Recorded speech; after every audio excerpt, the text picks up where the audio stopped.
Selamat malam semuanya, salam sejahtera bagi kita semua. Pada malam ini kelompok 8 ingin memberikan penjelasan mengenai biaya kualitas dan produktivitas. Pertama-tama, perkenalkan nama saya Ciko Maedi Sunarjo. Saya Albi Gerabiluga.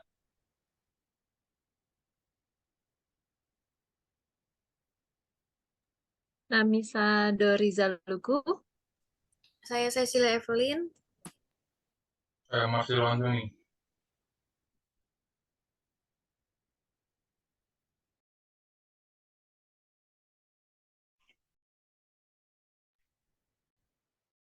Next.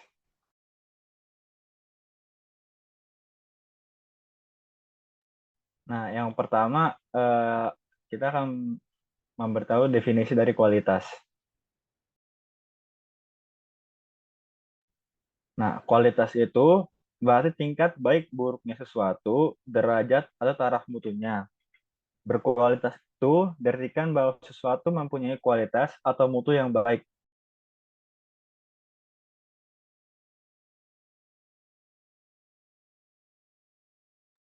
Next.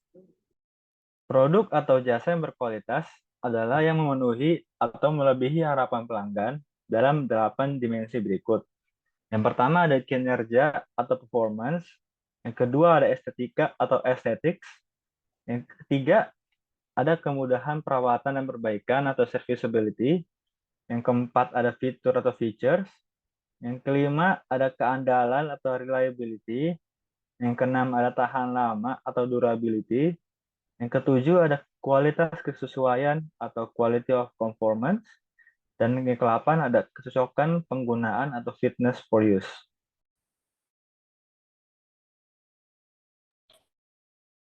Nah, selanjutnya ada definisi dari biaya kualitas. Biaya kualitas adalah biaya-biaya yang timbul karena mungkin atau telah terdapat produk yang kualitasnya buruk.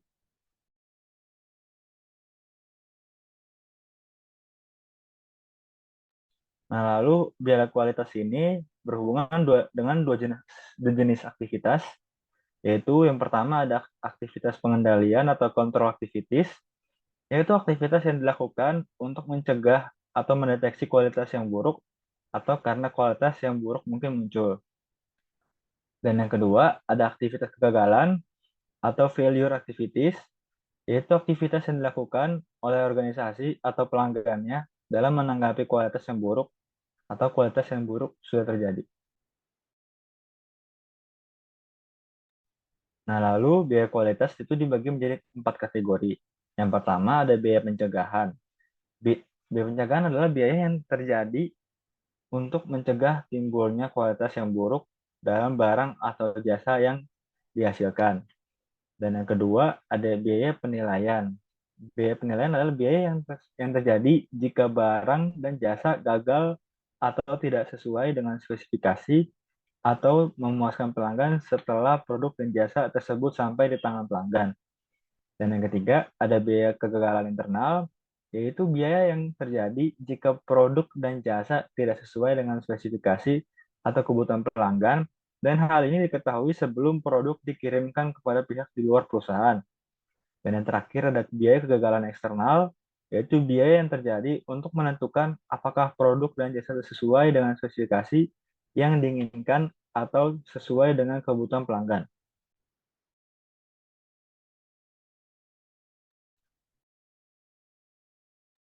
Nah, biaya kualitas juga diklasifikasikan menjadi dua. Dan yang pertama, ada biaya kualitas yang dapat diamati atau observable quality cost, yaitu biaya-biaya yang tersedia atau dapat diperoleh dari catatan akuntansi perusahaan. Dan yang kedua, ada biaya kualitas yang tersembunyi atau hidden quality cost, yaitu biaya kesempatan yang tersedia karena kualitas yang buruk. Biaya kualitas biasanya tidak tersedia dalam catatan akuntansi. Oke, untuk mengukur biaya kualitas, jumlah biaya kualitas merupakan jumlah biaya kualitas yang dapat diamati. Dengan biaya kualitas yang tersembunyi, untuk menentukan jumlah hidden quality cost diperlukan estimasi. Biaya kualitas yang tersembunyi dapat dihitung dengan beberapa metode. Yang pertama, metode penggali atau pengganda. Yang kedua, metode penelitian pasar. Yang ketiga, fungsi kerugian kualitas Taguchi. Nah, yang pertama kita akan bahas metode pengganda. Dari metode pengganda, the multiplier method, bahwa total biaya kegagalan hanyalah beberapa kelipatan dari biaya kegagalan terukur dengan rumusnya total external failure cost sama dengan K, measure external failure cost, di mana K adalah efek ganda, nilai K didasarkan pada pengalaman. Contohnya kita bisa lihat ada Westinghouse Electronic melaporkan K antara 3 dan 4. Jika diukur biaya kegagalan eksternal adalah 2 juta, biaya kegagalan eksternal aktual antara sekitar 6 juta atau 8 juta. Jadi untuk mencari biaya eksternal aktualnya adalah K dikali sama biaya kegagalan eksternal. Next.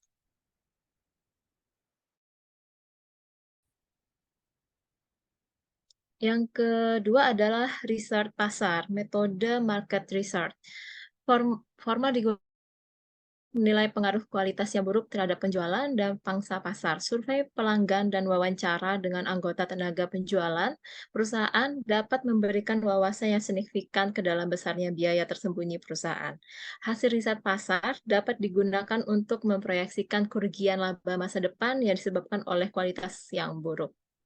Oke, yang ketiga, dengan menggunakan metode kualitas Taguchi. Definisi nol cacat.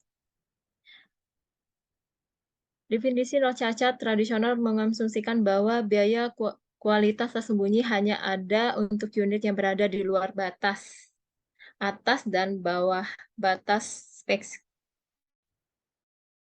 spesifikasi yang lebih rendah. Kita bisa lihat rumusnya ada L dalam kurung Y sama dengan K dalam kurung Y dikurang T pangkat 2. Sini kita jelaskan K-nya itu adalah konstanta proporsionalitas yang bergantung pada struktur biaya kegagalan eksternal organisasi, Y-nya nilai sebenarnya yang dari karakteristik kualitas, T-nya nilai target karakteristik kualitas, L itu kehilangan kualitas. Nah, di sini kita jelaskan ada total unitnya 2000. 2000 dan K-nya kita asumsikan 400 dan dengan nilai T-nya 10. Target berlipat ganda dari unit kedua ke 3. Definisi kuadrat rata-ratanya 0,25. Nah, untuk mencari biaya unit yang diharapkan, K dikali sama deviasi. Deviasinya sebentar. Deviasi berarti 400 dikali 0,025 dan untuk mencari perkiraan kerugian yang 2000 unit itu 2 dari total unit dikali sama biaya unit yang diharapkan yang 10.000. Jadi totalnya 20.000. Jadi yang harus kita cari terlebih dahulu adalah nilai K-nya dengan rumus K sama dengan C per D kuadrat. Next.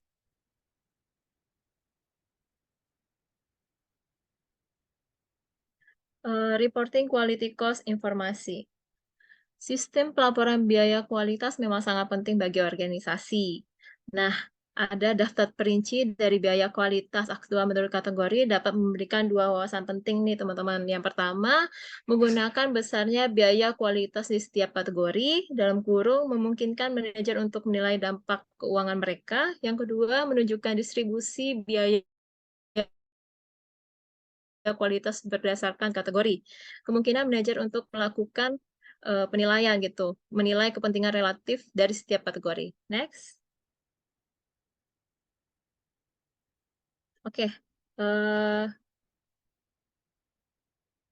Contoh pelaporan biaya kualitas. Nah, di sini kita harus tahu signifikasi finansial dari biaya kualitas dapat dinilai lebih mudah dengan menggunakan biaya ini yang di bawah sebagai presentasi dari penjualan aktual signifikasi finansial dari biaya kualitas yang dapat dinilai lebih mudah dengan menggunakan seperti contoh kita yang di bawah itu ada Kita anggap T-nya 10, contohnya K-nya 400 unit, aktual diameternya kita Y. Nah, di situ Y dikurang sama T, terus dalam kurung Y dikurang T pangkat 2, dan nilai K-nya itu dapatnya dari Y dikurang T pangkat 2. Nah, itu sudah dapat. Jadi biaya ini sebagai presentasi dari penjualan aktual, misalnya laporan biaya quality lightning compression mewakili hampir 15%, yang kita lihat di bawah adalah total biaya kualitivitasnya 15%. Nah, itu didapatnya dari contoh biaya tadi, biaya pencegahan, sama biaya penilaian, biaya kegagalan internal dan eksternal. Nah, jadi total contoh eh, per ininya, biaya pencegahannya eh, itu didapat dari eh, biaya pencegahan dikali sama aktual sales off-nya, sama penjualannya. Nah, maka kita akan dapat presentasi percent of sales-nya. Berapa persen? Contoh 5%, biaya kegagalan internalnya 3,83%, biaya kegagalan eksternalnya 2,93%, kita totalin jadinya 15%. Oke, next.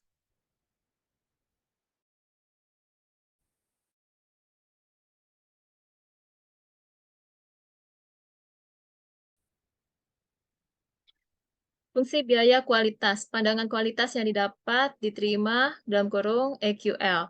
Pandangan kualitas yang didapat diterima mengasumsikan bahwa ada trade-off antara biaya kontrol. Ketika biaya pengendalian meningkat, biaya kegagalan harus menurun. Dalam penurunan biaya kegagalan lebih besar daripada peningkatan biaya pengendalian yang sesuai, perusahaan harus tetap meningkatkan upaya untuk mencegah deteksi unit yang tidak sesuai. Ini adalah keseimbangan optimal antara biaya kontrol dan biaya kegagalan, dan mendefinisikan apa yang dikenal sebagai kualitas yang tepat untuk diterima. Tingkat unit yang cacat yang diizinkan ini adalah tingkat kualitas yang dapat diterima. Next, boleh Cecil? Ada pandangan cacat 0. Berdasarkan pandangan ini, biaya kegagalan terjadi hanya jika produk gagal memenuhi spesifikasi dan ada trade-off yang optimal antara biaya kegagalan dan biaya pengendalian. Pandangan EQL mengizinkan dan pada kenyataannya mendorong produksi sejumlah unit yang cacat. Model tanpa cacat membuat klaim bahwa mengurangi unit yang tidak sesuai menjadi 0 adalah menguntungkan. Model tanpa cacat mengecilkan biaya kualitas dan juga potensi penghematan dari upaya yang lebih besar untuk tingkatkan kualitas. Next. Contoh ini konsisten dengan strategi untuk mengurangi biaya kualitas yang direkomendasikan oleh American Society for Quality Control. Strategi untuk mengurangi biaya kualitas cukup sederhana, yaitu melakukan serangan langsung pada biaya kegagalan dalam upaya mendorongnya ke nol, berinvestasi dalam hak kegiatan pencegahan untuk membawa perbaikan, mengurangi biaya penilaian sesuai dengan hasil yang dicapai, dan terus mengevaluasi dan mengarahkan upaya pencegahan untuk memperoleh perbaikan lebih lanjut. Strategi ini didasarkan pada premis bahwa untuk setiap kegagalan ada akar penyebabnya. Penyebabnya dapat dicegah, pencegahan selalu lebih murah. Manajemen berbasis aktivitas dan biaya kualitas optimal atau activity-based management and optimal quality cost. Manajemen berbasis aktivitas mengklasifikasi aktivitas sebagai nilai tambah dan tidak bernilai tambah, dan hanya menyimpan yang menambah nilai. Prinsip ini dapat diterapkan pada yang berhubungan dengan kualitas kegiatan. Analisis perdagangan atau trend analisis mengungkapkan besarnya biaya kualitas dan distribusinya di antara 4 kategori, sehingga mengungkapkan peluang untuk perbaikan. Sekali langkah-langkah peningkatan kualitas dilakukan, penting untuk menentukan apakah biaya kualitas sedang dikurangi seperti yang direncanakan. Laporan biaya kualitas tidak akan terungkap apakah terjadi perbaikan atau tidak. Akan bermanfaat untuk memiliki gambaran tentang bagaimana program peningkatan kualitas telah dilakukan sejak awal. Next. Ini ada contoh analisis perdagangan. Di tabel ini bisa dilihat ada kolom tahun, quality cost, actual sales, cost as a percent of sales. Membiarkan 2004 menjadi tahun 0, 2005 menjadi tahun 1, dan seterusnya. Tahun waktu diplot pada sumbu horizontal dan presentase penjualan pada sumbu vertikal. Sasaran biaya kualitas akhir sebesar 3%. Target persentase direpresentasikan sebagai garis horizontal pada grafik. Nah, di tabel ini ada kolom tahun, quality cost, actual sales, cost as a percent of sales. Ini kayak lihat yang di tahun 2004 ini, quality cost-nya itu kan 4.400.000, actual sales-nya itu 2.200.000. Nah, cost as a percent of sales-nya itu dari quality cost dibagi actual sales. Berarti 4.400.000 ini dibagi 2.200.000 yang menghasilkan 20%. Nah, di sampingnya ini ada diagramnya, grafik. Grafik ini menunjukkan bahwa telah terjadi tren penurunan yang stabil dalam biaya kualitas dinyatakan sebagai persentase penjualan. Grafik juga menunjukkan bahwa masih banyak ruang untuk perbaikan menuju persentase target jangka panjang. Sasaran biaya kualitas akhir sebesar 3%. Target persentase direpresentasikan sebagai garis horizontal pada grafik. Grafik menunjukkan bahwa telah terjadi tren penurunan yang stabil dalam biaya kualitas dinyatakan sebagai persentase penjualan. Grafik juga menunjukkan bahwa masih banyak ruang untuk perbaikan menuju persentase target jangka panjang. Next.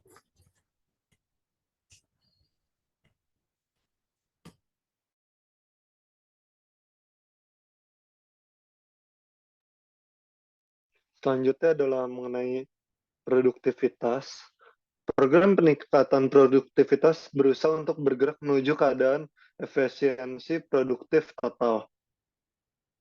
Perbaikan teknis dalam produktivitas dapat dicapai dengan menggunakan lebih sedikit input untuk menghasilkan output yang sama atau dengan memproduksi lebih banyak output. Menggunakan yang sama input atau lebih banyak output dengan input yang relatif lebih sedikit. Misalnya pada tahun 1992, perusahaan Lantex, produsen mesin pembungkus, menghasilkan 8 mesin pembungkus per hari dengan 50 pekerja. Rata-rata 0,16 mesin per pekerja. Pada tahun 1998, output telah meningkat. Selanjutnya adalah keunggulan parsial dan kelemahan ukuran parsial. Keunggulan penggunaan ukuran parsial memiliki keunggulan yaitu mudah diinterpretasikan oleh semua pihak di dalam perusahaan, sehingga ukuran tersebut mudah digunakan untuk menilai kinerja produktivitas dari karyawan operasional. Dan kelemahan ukuran parsial yang digunakan untuk secara terpisah dapat menyesatkan. Yang pertama itu kemungkinan terjadi trade-off, menyebabkan perlu adanya ukuran produktivitas total untuk menilai kelebihan berbagai keputusan produktivitas.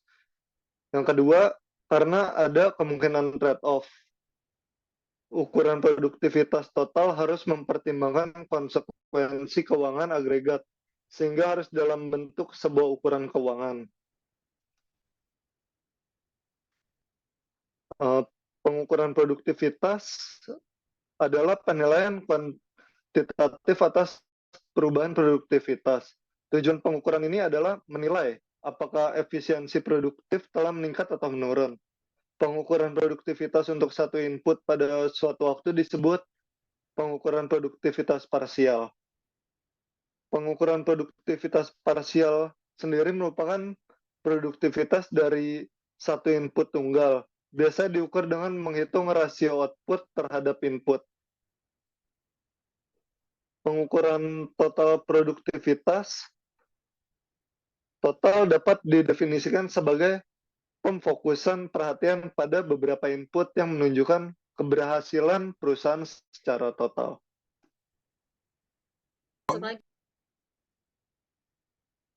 Selanjutnya, saya akan menjelaskan tentang perhitungan pengukuran total produktivitas. Profile Productivity Measurement memproduksi suatu produk melibatkan banyak hal, input kritis seperti tenaga kerja, material, modal, dan energi. Awalnya, mari kita lihat kasus di mana produktivitas kedua input bergerak ke arah yang sama. Berikut data tahun 2007 dan 2008 tersedia. Jumlah lampu gantung yang diproduksi pada tahun 2007 senilai 120.000, pada 2008 senilai 150.000. Jam kerja yang digunakan pada 2007 senilai 40.000, dan pada 2008 senilai 37.500. Bahan yang digunakan senilai 1,2 juta pada 2007 dan pada 2008 senilai 1.428.571. Untuk mencari rasio produktivitas parsial. Rasio produktivitas tenaga kerja untuk 2007 dapat dari jumlah lampu gantung yang diproduksi senilai 120.000 dibagi dengan jam kerja yang digunakan senilai 40.000, maka dapat 3 untuk 2007.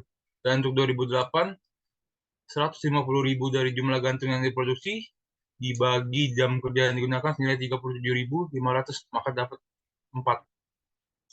Untuk menghitung rasio produktivitas bahan pada 2007, dengan cara jumlah lampu gantung yang diproduksi senilai 110.000 dibagi dengan bahan yang digunakan senilai 100.200, maka dapat 0,1 untuk 2007. Dan untuk 2008 dapat dari jumlah gantung yang diproduksi senilai 150.000 dibagi dengan 1.428.571 dari bahan yang digunakan, maka dapat 0,105. Berikutnya, Profit Link Productivity Measurement. Jumlah motor yang diproduksi pada 2007 senilai 120.000, pada 2008 senilai 150.000, jam kerja yang digunakan pada 2007 senilai 40.000, dan pada 2008 senilai 37.500. Bahan yang digunakan pada 2007 senilai 1.200.000 dan pada 2008 senilai 1.700.000. Harga jual satuan motor pada 2007 senilai $50, pada 2008 senilai $48. Upah per jam kerja pada 2007 senilai $11 dan 2008 senilai $12. Biaya bahan per pon pada 2007 senilai $2 dan 2008 senilai $3. Diketahui rasio produktivitas periode dasar masing-masing adalah 3 dan 0,1 untuk tenaga kerja dan material. Pertama, kita akan mencari PQ dengan cara 150.000 dari jumlah motor yang diproduksi dibagi dengan 3 dari rasio produktivitas periode dasar masing-masing yang diketahui untuk tenaga kerja senilai 3, maka dapat 50.000. Dan untuk PQ yang bahan dari jumlah motor yang diproduksi 150.000 dibagi dengan rasio produktivitas periode dasar masing-masing nilai 0,1 untuk material, maka dapat 1,5 juta. Yang kedua, kita akan mencari PQ kali P yang didapat dari PQ senilai 50.000 dikali upah per jam kerja senilai $12, maka mendapatkan 600.000. Untuk yang bahan dari PQ senilai 1,5 juta dikali dengan biaya bahan per pon senilai $3, maka dapat 4,5 juta. Untuk AQ, untuk tenaga kerja dan bahan sudah diketahui dari soal senilai 37.500 untuk tenaga kerja dan 1,7 juta untuk bahan. Yang keempat, kita akan mencari AQ kali P. AQ senilai 37.500 dikali dengan P, upah per jam kerja senilai $12, maka mendapatkan 450.000 untuk tenaga kerja. Dan untuk bahan dari AQ senilai 1,7 juta dikali dengan biaya bahan per pon senilai $3, maka mendapatkan 5,1 juta. Dan yang terakhir, kita akan mencari PQ kali P dikurang AQ kali P untuk tenaga kerja. PQ kali P yang sudah diketahui senilai 600.000 untuk tenaga kerja dikurangi dengan AQ kali P yang sudah diketahui dari tenaga kerja senilai 450.000, maka mendapatkan 150.000. Untuk yang bahan, PQ kali P senilai 4,5 juta dikurangi dengan AQ kali P senilai 5,1 juta, maka mendapatkan minus 600.000. Untuk dari PQ kali P kurang AQ kali P dari tenaga kerja senilai 150.000 ditambah dengan PQ kali P dikurang AQ kali P dari bahan senilai minus 600.000, maka mendapatkan minus 450.000.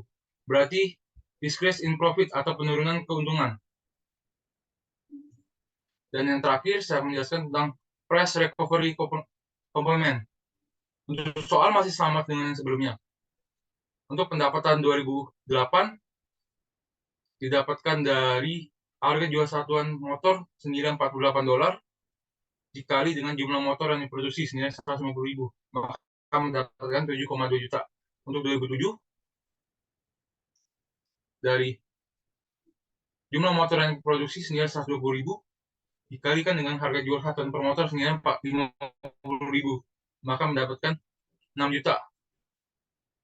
Untuk menghitung difference, dari 2008 senilai 7.200.000 dikurang dengan 6 juta, maka mendapatkan 1,2 juta dolar. Untuk difference pendapatan, sebenarnya saya untuk menghitung lebih sedikit biaya input 2008 dari